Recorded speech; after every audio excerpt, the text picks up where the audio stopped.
Tú estás aquí haciendo milagros. Te adoro a ti, te adoro a ti. Tú estás aquí libertando cautivos.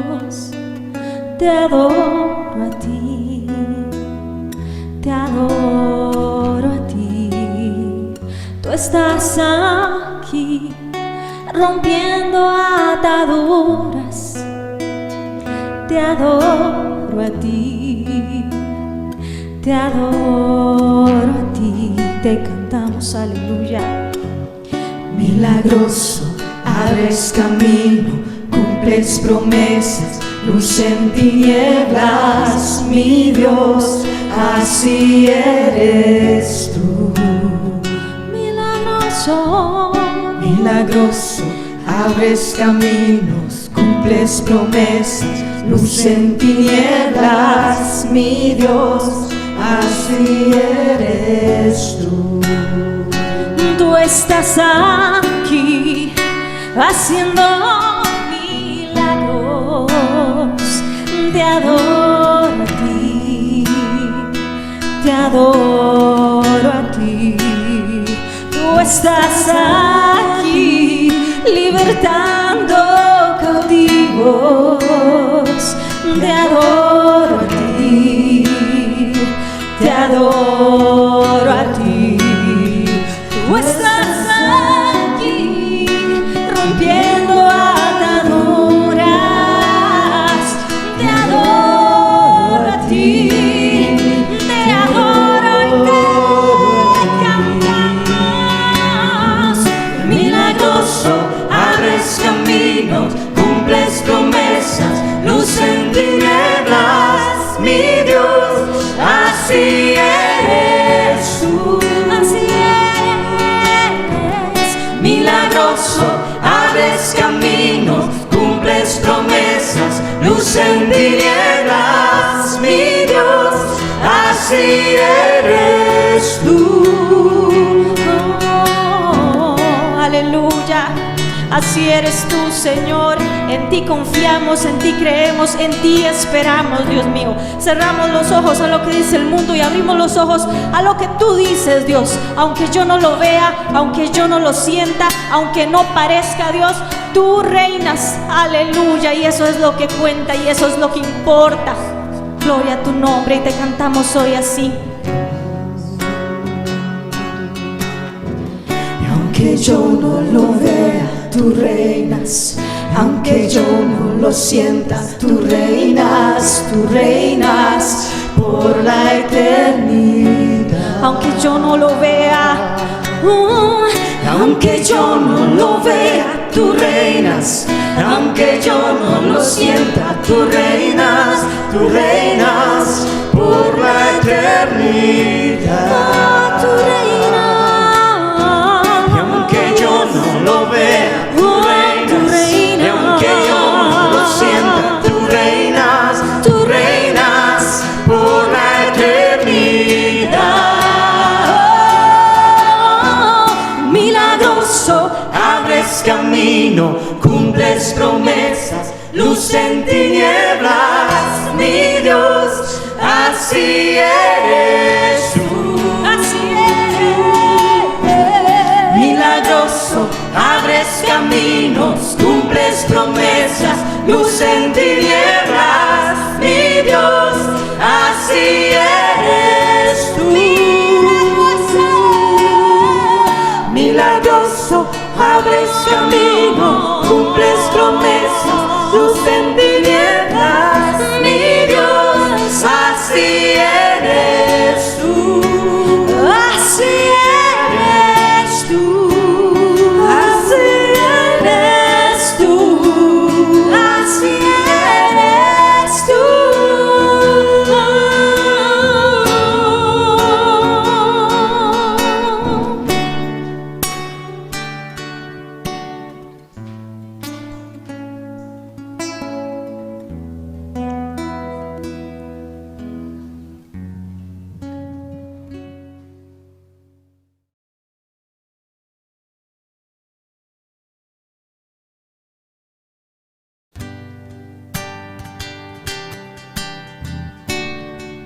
Te adoramos y declaramos que tú eres hermoso, que tú eres la fuente de nuestra vida. En mi corazón hay una canción y que demuestra mi pasión para mi Rey y mi Señor, para aquel que me amó. En mi corazón hay una canción y que demuestra mi pasión para mi Rey y mi Señor, para aquel que me amó. Qué hermoso eres, mi Señor,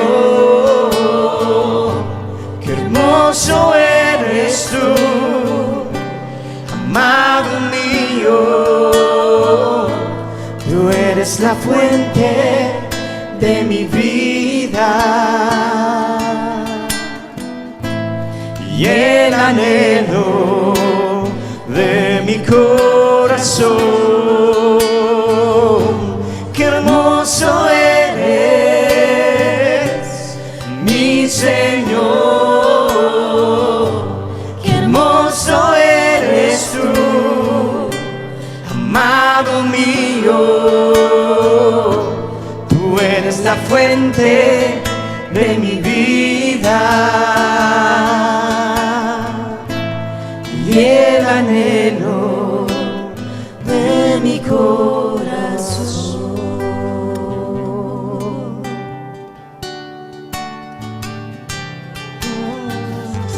En mi corazón hay una canción y que demuestra mi pasión para mi Rey y mi Señor, y para aquel que me amó. En mi corazón hay una canción que demuestra mi pasión para mi Rey y mi Señor, para aquel que me amó, para aquel que me amó. Qué hermoso eres, mi Señor, qué hermoso eres tú, amado mío. Tú eres la fuente de mi vida y el anhelo de mi corazón. Qué hermoso eres, mi Señor, qué hermoso eres tú, amado mío. Tú eres la fuente de mi vida y el anhelo de mi corazón.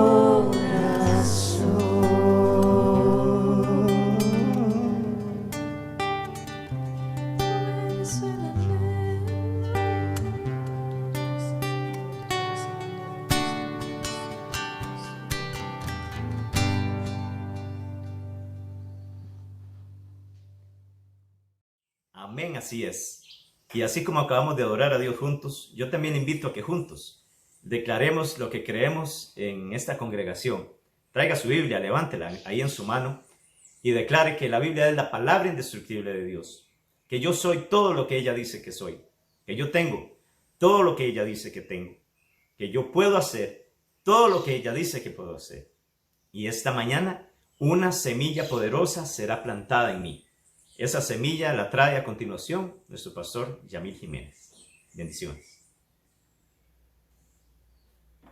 Buenos días, amigos y amigas, muy bienvenidos nuevamente aquí a su canal de Producciones Centro Victoria. Estamos transmitiendo desde San Isidro del General, en el sur de Costa Rica, para todos ustedes donde quiera que se encuentren en este inicio de semana, deseando lo mejor, que la paz y la presencia de Dios estén en sus vidas. Y continuando con esta pequeñita serie que empezamos anoche sobre el tema de escatología, de acontecimientos finales, qué dice la Biblia que va a ocurrir poco antes de la venida del Señor Jesús. Y hablábamos anoche de un personaje que bastante oscuro, del que no se conocía mucho, que se llama Nimrod, y que según las Escrituras, el libro de Génesis, capítulo 10, dice que este fue el primer poderoso de la tierra, que fue el primer rey, que fue el que estableció también el primer imperio, que se extendió y que su imperio fue grande y abarcó, sobre todo en la zona de Mesopotamia, en el Medio Oriente, abarcó varias regiones, varias ciudades, especialmente dos que nos llaman mucho la atención. Una es Babel, o Babilonia, y la otra es Nínive, que luego fue la cabecera de otro gran imperio, que fue el imperio asirio. Este hombre es como la semilla de ese deseo humano o inhumano de construir imperios, de no contentarse con gobernar un país, con gobernar un territorio y una población, sino sentir esta sed tremenda de poder, de conquistar a otra gente, de dominarlos, de armar ejércitos, no importa cuánta sangre, cuántas lágrimas cueste, cuántas miles de muertos, cuántos miles de mutilados, miles de viudas, miles de huérfanos haya que dejar, pero la cosa es tomar a nuestra gente y lanzarla contra un país vecino, derrotar a su ejército, tomar el control, afianzar el control ahí, y luego otro paso e irse extendiendo para ver quién logra controlar la mayor cantidad de personas, la mayor cantidad de territorio. Esto, no sé, desde el punto de vista psicológico, por lo menos, a mí me parece muy extraño. ¿Por qué razón un hombre o una mujer comunes, normales, corrientes, van a sentir este deseo casi que patológico de conquistar a sangre y fuego? Y la historia de la humanidad, si usted toma un libro de historia, un libro de historia clásica, de historia tradicional, y quita los nombres de los guerreros, quita los nombres de los generales, quita los nombres de las batallas, quita la historia de las guerras, te va a quedar muy poco. En realidad nos va a quedar poquísimo. La historia de la humanidad ha sido una historia de guerras, de conflictos, de violencia, de genocidios, de hombres desesperados por conquistar, por destruir. Y podríamos, la lista es interminable. Podemos hablar de Gengis Khan, podemos hablar de Napoleón Bonaparte, podemos hablar de los Césares en Roma, de Alejandro Magno, que a los 33 años lloraba porque ya no le quedaba más mundo por conquistar. Napoleón Bonaparte, que convirtió a Francia en un imperio y que su ejército naufragó en Rusia. Podemos hablar en tiempos recientes de hombres como Adolfo Hitler, que no se contentó con gobernar Alemania, sino que estamos hablando de 75 años atrás, de menos de 80 años atrás. Atacó Polonia, atacó Noruega, atacó Francia, atacó Inglaterra. Los soldados alemanes iban a morir en el Sahara, iban a morir en el frente oriental en Rusia, hasta que Alemania quedó completamente destruida. Podemos hablar del Japón durante la Segunda Guerra Mundial. Repito, la lista es interminable, estoy citando solamente los más conocidos, ¿no? Pero uno se pregunta, ¿qué mueve a estos hombres? ¿Qué impulso los mueve?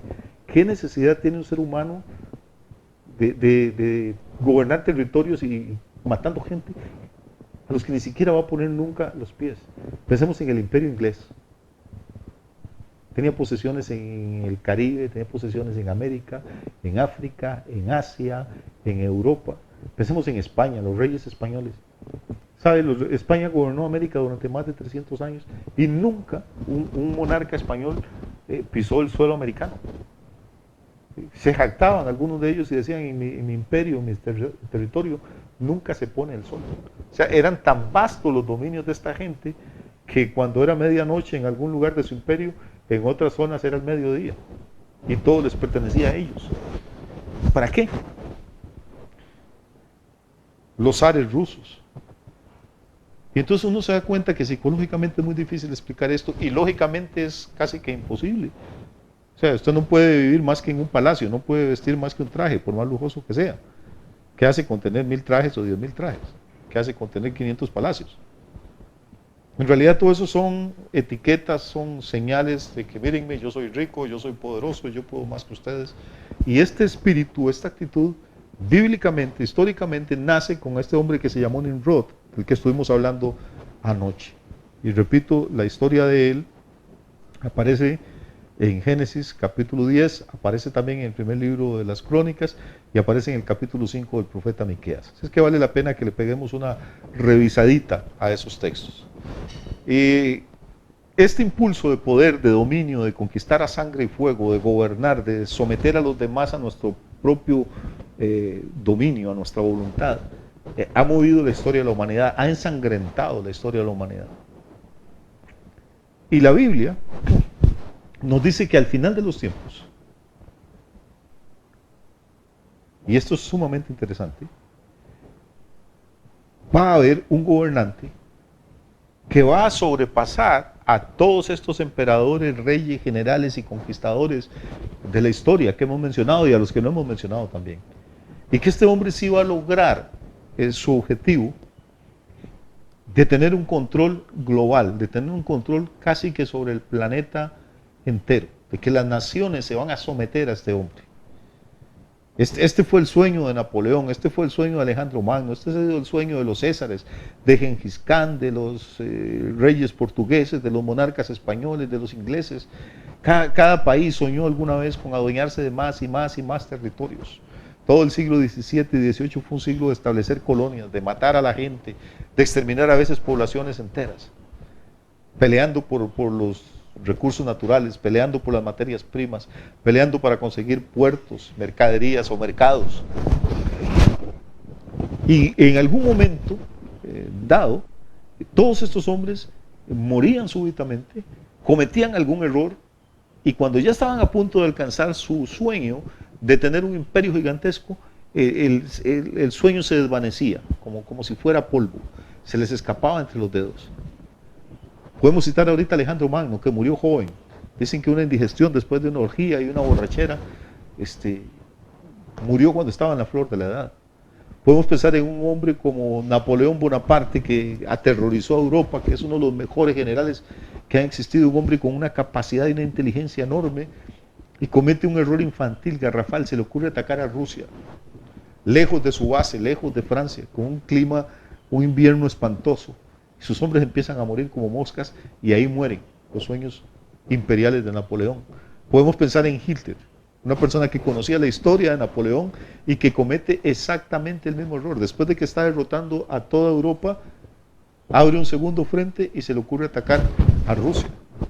Y también el invierno ruso y la valentía del pueblo ruso defendiendo su tierra lo derrotan y muere antes de cumplir, qué sé yo, 50 años.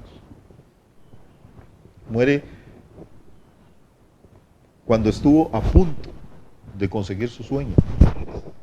Y uno también se pregunta entonces, ¿por qué es que ningún hombre, ninguna mujer ha logrado conseguir nunca esta meta? Bueno, porque esa meta está reservada para un gobernante que según la Biblia va a aparecer al final de los tiempos.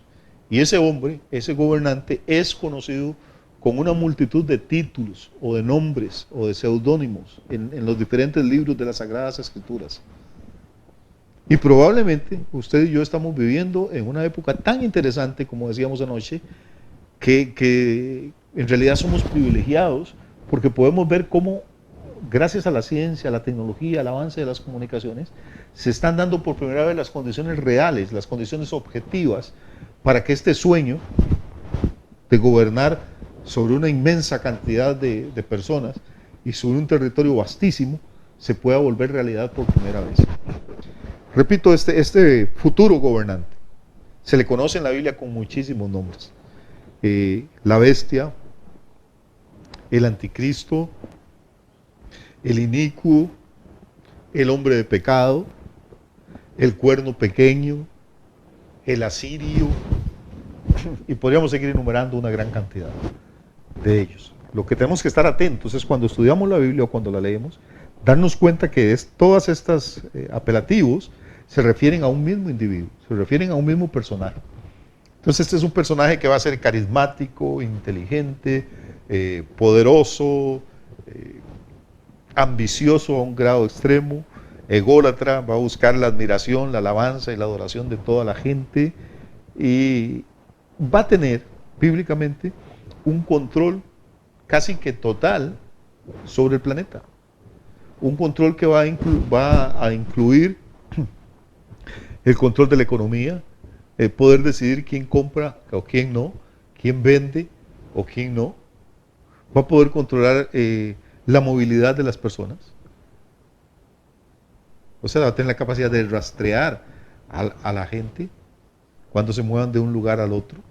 Va a ser una persona profundamente irreligiosa por la sencilla razón de que no quiere competencia, de que él no desea compartir la gloria, la admiración, la alabanza de la gente con nadie más. La quiere para él mismo. Va a tratar de convertirse en una especie de ser humano divinizado, en un Dios que es, curiosamente, parte de ese patrón histórico que ha habido. Muchos de los grandes gobernantes quisieron convertirse en dioses. A algunos de los césares se les daba el título de Augusto, de divino. Los faraones creían ser dioses, o sea, hacían pasar por dioses. Es un patrón muy común de que una vez que buscan el poder, quieren alcanzar la divinidad, este tipo de personas. Y este individuo, el que estamos hablando, este gobernante final, este gobernante global, este mandatario a nivel de planeta, pues va a ser el resumen de todas estas personas, de su ambición, de su codicia, de su deseo de ser divinizado, y eso es básicamente lo que le espera al planeta en algunos años. No sabemos cuántos, ni podemos ponernos a hacer adivinanzas al respecto, porque nadie nos ha dado permiso de hacerlo. La Biblia no nos autoriza. Lo que sí nos autoriza la Escritura es a leer los tiempos, a ser entendidos en los tiempos, a ir viendo como las piecitas del rompecabezas empiezan a encajar unas con otras y a darnos como una especie de imagen, todavía no completamente nítida, pero sí ya bastante clara, de hacia dónde se están moviendo las cosas, hacia dónde se está moviendo la política mundial, el comercio mundial, la ciencia y la tecnología, y ver cómo todos estos factores van a ir confluyendo al final para preparar el escenario a la aparición de este individuo extraordinario, de este individuo que va a ser malvado. Luego nos vamos a dar cuenta cuál es el verdadero origen de todas sus capacidades y de todas esas habilidades extraordinarias que dice tener, o que tiene realmente, y que va a poner en ejercicio durante su mandato, que gracias al Señor pues no va a ser muy prolongado. El capítulo 7 del libro del profeta Daniel nos cuenta un sueño que tuvo este hombre de Dios. Daniel fue escrito más o menos 500 años antes de Jesucristo. Y Daniel era un joven judío que había sido deportado a Babilonia, a este centro de poder, a este centro de imperio que fue hostil a Israel durante muchos años y cuyo fundador había sido Nimrod, si ustedes recuerdan la charla de anoche. Entonces, Daniel con otros miles de israelitas fue deportado ahí, y por el favor de Dios logró convertirse en un personaje muy importante en la corte babilónica y reconocido por su comunión con Dios, por su integridad, por su honestidad. Y este hombre tuvo un sueño en el que vio en su sueño una serie de bestias. Es un sueño complicado, un sueño difícil, diríamos nosotros casi que una pesadilla, y tan impactante que él se despertó y escribió lo que había visto. Y vio, dice, versículo 3 del capítulo 7, 4 bestias grandes, diferentes la una de la otra, que subían del mar. El mar en los textos proféticos representa las naciones gentiles, las naciones sin Dios. Y la primera bestia que Daniel ve era como un león, pero tenía alas de águila. Y él la estaba mirando hasta que sus alas fueron arrancadas y fue levantada del suelo y se puso enhiesta sobre los pies a manera de hombre y le fue dado corazón de hombre. Esa es su primera escena, digamos, de esta visión nocturna que tiene Daniel. La segunda, dice que aparece una segunda bestia que se parece a un oso. No es un oso, es semejante a un oso, que se alza de un costado más que del otro y en su boca tiene 3 costillas entre los dientes. Y a esta se le da una orden y le dicen: levántate y devora mucha carne. Y luego de esto miré, y aquí otra, o sea, otra bestia. Esta es semejante a un leopardo, entiendan, no es un leopardo. Es semejante a un leopardo con 4 alas de ave en sus espaldas y también tenía 4 cabezas y le fue dado dominio. Muy bien. Yo creo que la mayoría de estudiosos, la mayoría de intérpretes bíblicos, de hombres y mujeres de Dios que han dedicado sus vidas a esto, coinciden en la interpretación de este sueño, de estas bestias. En realidad, las 4 criaturas, estas terroríficas que Daniel ve, corresponden a 4 imperios mundiales. ¿Por qué solo a 4? Se han habido tantos, como decíamos antes.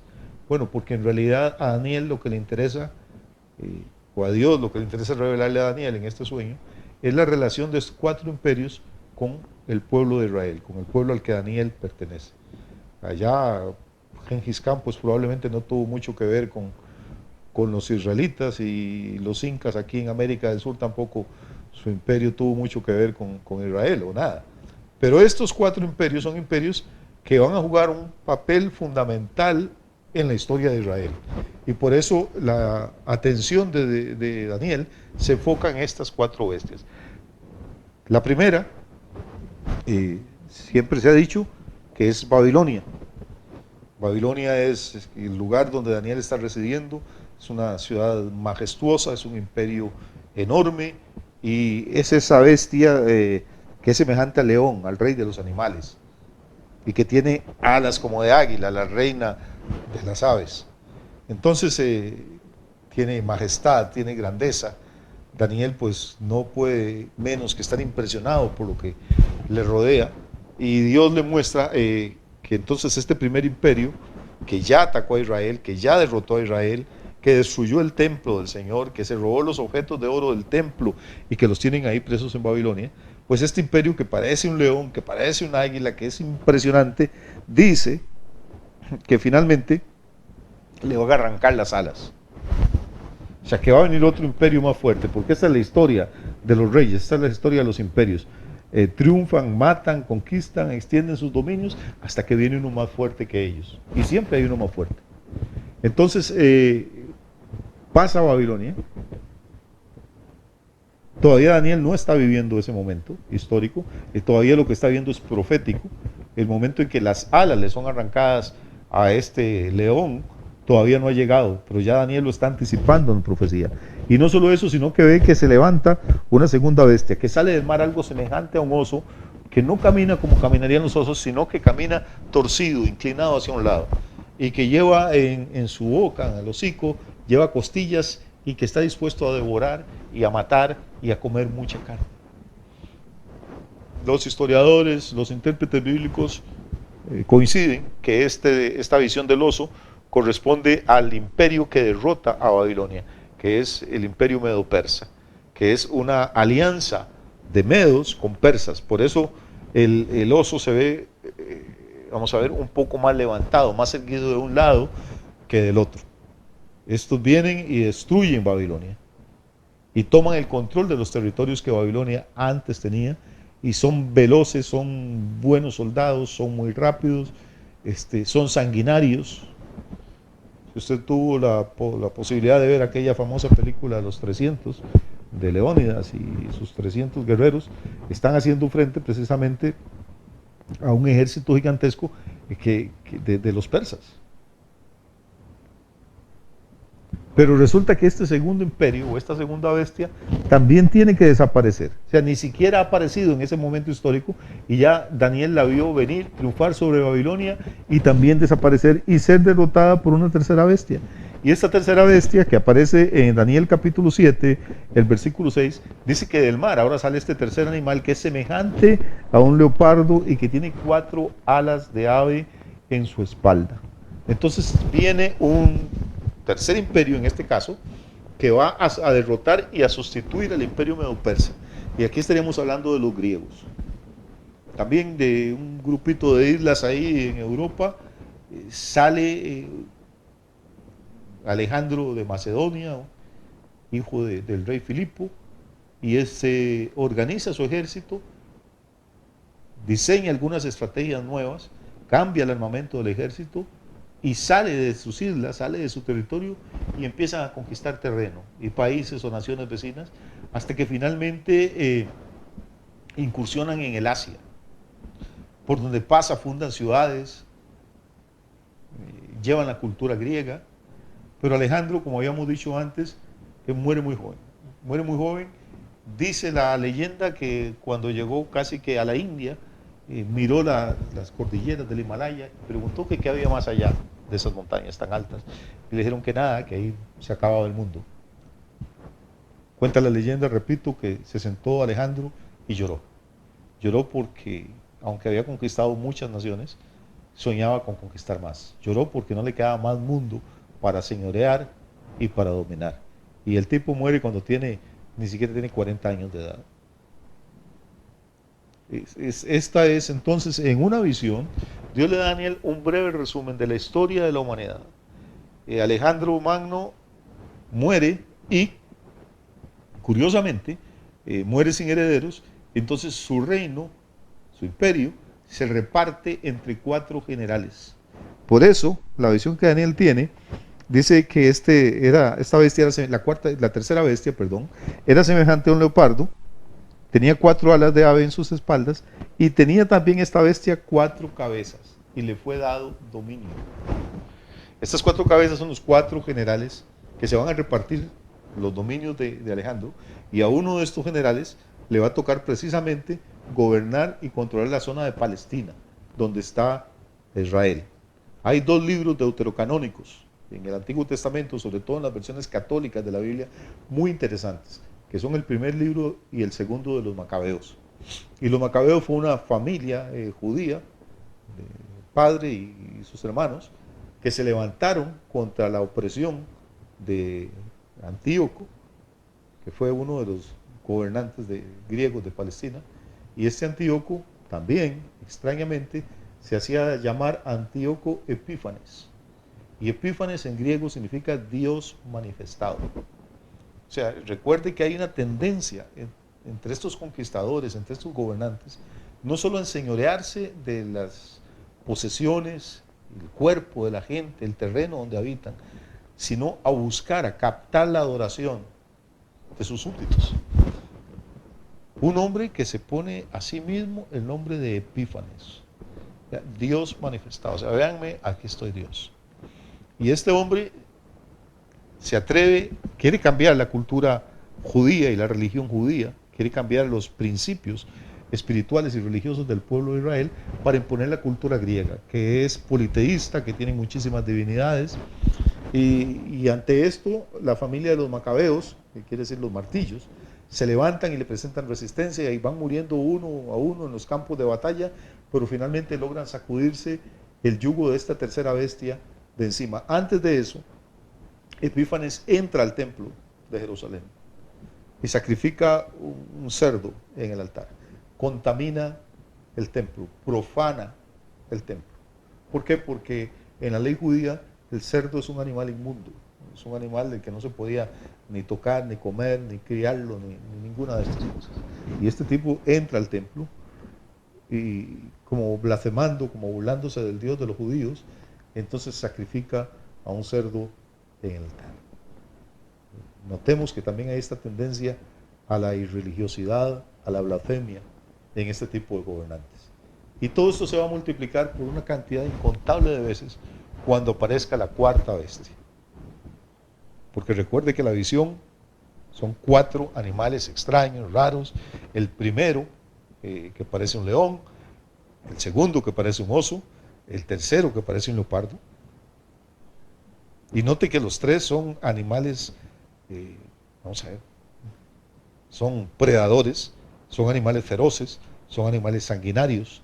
Esa es la naturaleza de los reinos políticos, esa es la naturaleza de los imperios humanos. Hay que destruir, hay que conquistar, si hay que matar, matamos, si hay que violar, violamos, si hay que robar, robamos. La cosa es hacernos con el poder. Como si Daniel no estuviera suficientemente preocupado con lo que ha visto hasta ese momento, entonces en su visión, en ese sueño nocturno que él tiene, aparece una cuarta bestia. Y aquí es donde tenemos que poner mucha atención. ¿Por qué? Porque hasta ahora ha habido una secuencia en el desarrollo histórico de estos reinos. Pero cuando llegamos al capítulo 7, repito, debemos de poner un tantito más de atención por una razón. Dice, después de esto, o sea, después de estos 3 imperios, miraba yo en las visiones de la noche, y he aquí la cuarta bestia. Como bien ya sabemos, tenemos un león, tenemos un oso, tenemos un leopardo.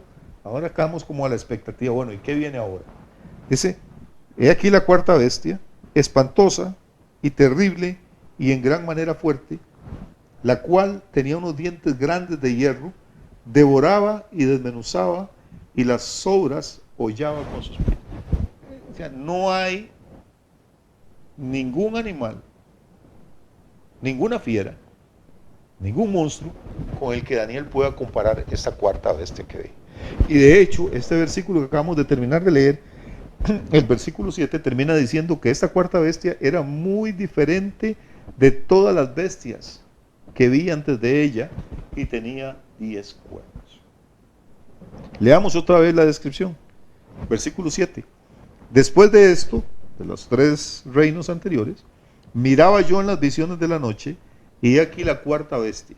¿Qué sabemos de esta cuarta bestia, de este cuarto reino, de este cuarto imperio que va a surgir? Dice que era espantosa, era terrible, era fuerte en gran manera, tenía dientes grandes de hierro con los que devoraba y desmenuzaba, y lo que caía de su hocico, luego de masticarlo y despedazarlo, lo pisoteaba. Y dice, era muy diferente, no solo era diferente, era muy diferente de todas las bestias que vi antes de ella, y tenía 10 cuernos. Aquí es donde tenemos nosotros que empezar a reflexionar un poco. Perdón. En primer lugar, noten que ha habido una secuencia histórica. Entonces, si se levanta Babilonia, cae Babilonia, se levanta Medo-Persia, cae Medo-Persia, se levanta Grecia, cae Grecia. Pues ahora que viene en la historia después de Grecia, vino un imperio terrible, un imperio extraordinario también, el imperio romano. Una gente con una capacidad de administración, de organización, con una capacidad militar inmensamente ricos, con arquitectos, ingenieros de primera línea, con escritores y filósofos. O sea, los romanos nos dieron leyes que todavía hoy siguen vigentes 20 siglos después en muchísimas naciones del planeta. Entonces, pero también era un imperio, pues como todos, cruel, sin piedad. Pero hay algo que llama la atención en ese versículo 7, es que Daniel no encuentra primero ningún animal con que compararlo. O sea, como que esto es de una naturaleza completamente distinta.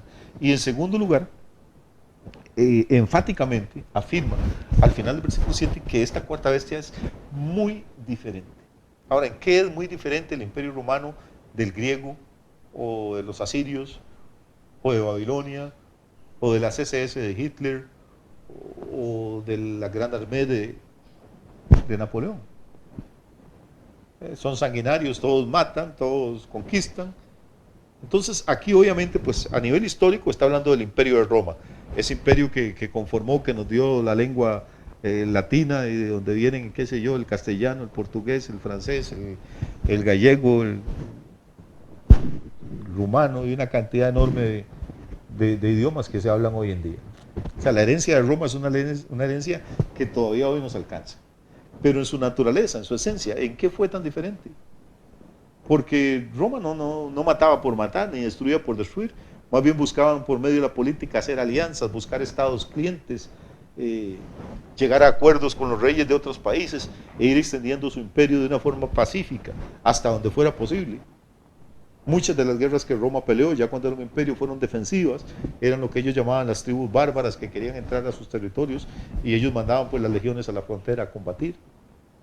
Entonces, si uno se pone a analizar la historia, pues sí, Roma fue grande, Roma fue poderosa, Roma fue exitosa como imperio, pero en su esencia no difiere en nada ni de Grecia, ni de Medo-Persia, ni de Babilonia, ni de ningún otro imperio. Pues la esencia de los imperios es esa: conquistar, guerrear, hacer acuerdos, extender los dominios y acumular tanto poder y tanta riqueza como sea posible. Lo que ocurre es que esta cuarta bestia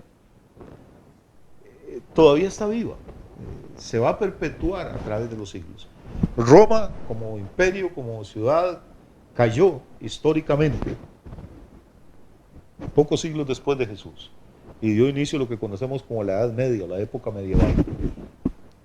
Pero después de este cuarto imperio, ya para Daniel no es necesario mencionar a ningún otro. Ya la profecía no menciona ni a Hitler, ni a Napoleón, ni a ninguno de estos señores, sino que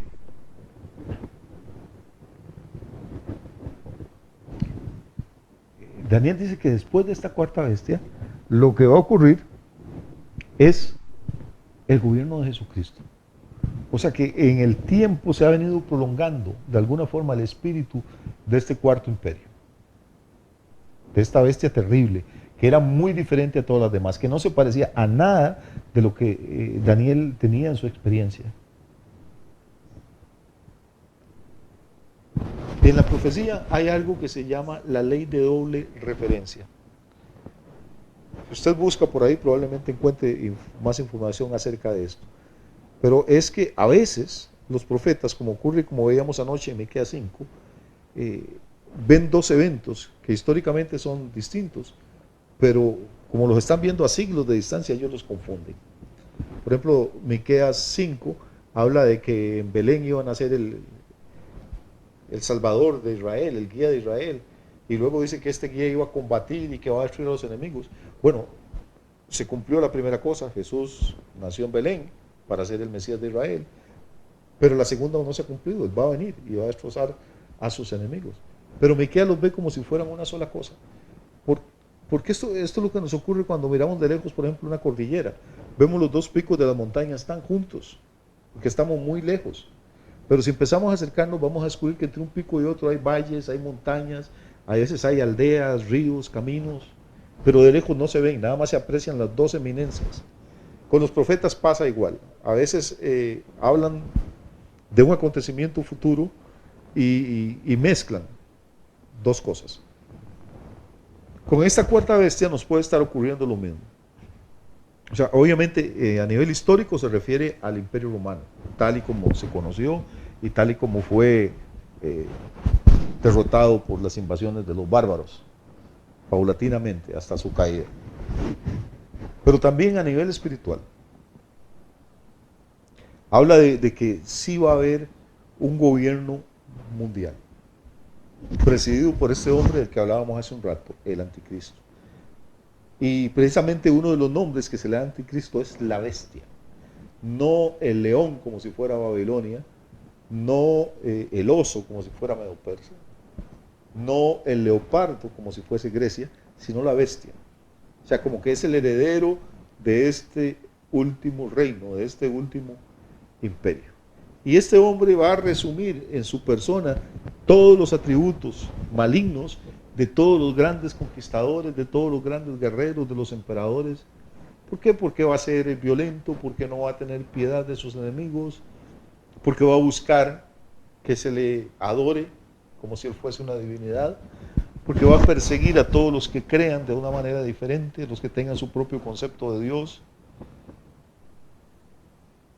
y porque su alcance y su poder van a ser extraordinarios. Repito, van a tener nivel planetario. Ya de aquí en adelante vamos a enfocarnos entonces en este hombre, en algunas características bíblicas de su gobierno, de su reino, y en algunas circunstancias que tenían que darse antes de que este hombre se pudiera manifestar. Vamos a dedicar, si Dios lo permite así, la próxima semana, las 2 charlas de la próxima semana, para hablar de estos temas. Esperamos que le interesen, de verdad, porque tienen una actualidad extraordinaria. Y repito, no tenemos ningún interés ni de causar alarma, ni de ser sensacionalistas, ni de decir que hemos recibido alguna revelación especial, porque no sería cierto. Simplemente lo que queremos es alegrarnos porque Jesús dijo que cuando estas cosas empezaran a suceder, deberíamos enderezar nuestra espalda, levantar nuestra cerviz y gozarnos, porque nuestra redención está cerca. Alegrarnos porque estamos viviendo en una época en la que podemos ver y experimentar cosas que ninguno de los profetas pudo ver y experimentar con la claridad que usted y yo podemos hacerlo hoy en día. Alegrarnos porque generaciones de creyentes murieron creyendo en algunos textos bíblicos, confiando que eran verdad, aunque no los entendían, ni se podían imaginar cómo podían llegar a cumplirse. Y nosotros, gracias a Dios, pues estamos viendo cómo se cumplen y entendemos el mecanismo que Dios ha estado usando para ir acomodando las piezas y preparar el escenario, no para la aparición del anticristo, porque ese no es el objetivo de Dios, sino para la manifestación gloriosa de Jesucristo, el Rey de Reyes y Señor de Señores, que va a poner fin a todos los imperios de la tierra y va a establecer un reino extraordinario. Esa ha sido la esperanza de millones de hombres y mujeres a través de los siglos. Es lo que Pablo llama la esperanza bienaventurada, la certeza de que la historia tiene un fin, de que nada ocurre por casualidad y que el Dios al que usted y yo adoramos está sentado en el trono y que nadie lo podrá bajar de ahí. Y que a pesar de que muchas veces ocurren en nuestra vida o en nuestra congregación o en nuestra familia cosas que no entendemos, que no podemos explicar, uno dice, caramba, parece que el Señor está mirando para otro lado, pero en realidad no es así. A mí me gusta leer y a veces compro libros que son un poco gruesos. Gruesos me estoy refiriendo, qué sé yo, 500, 600 páginas. Y la verdad es como que muchas veces no sé si valdrá la pena hacer el esfuerzo de leerme las 500 páginas enteras. Porque a veces hay libros tan malos, porque hay de todo. Hay libros tan malos que uno termina de leer el libro y le duele no tanto el dinero que perdió, sino el tiempo que gastó en algo que no valía la pena. Entonces aprendí a hacer trampas, y una de las trampas es, leo las primeras páginas y me voy al final. Si el final me gusta, es probable que el libro me guste, y si el final me parece flojo, probablemente no voy a invertir mi tiempo leyendo. Con la Biblia pasa igual. Hay tantas cosas en la Biblia que no están como muy claras. Hay tantas cosas en su vida y en la mía como que no parecen claras, que parecen confusas. Hay tantas cosas ocurriendo simultáneamente en el mundo. Estamos bombardeados por información de todas partes, que uno no alcanza a procesar toda esta cantidad de data que está llegando. Pero ¿qué es lo que hacemos entonces? Hacemos un poquito de trampa. Nos vamos al final del libro y vemos el final. Y el final me encanta.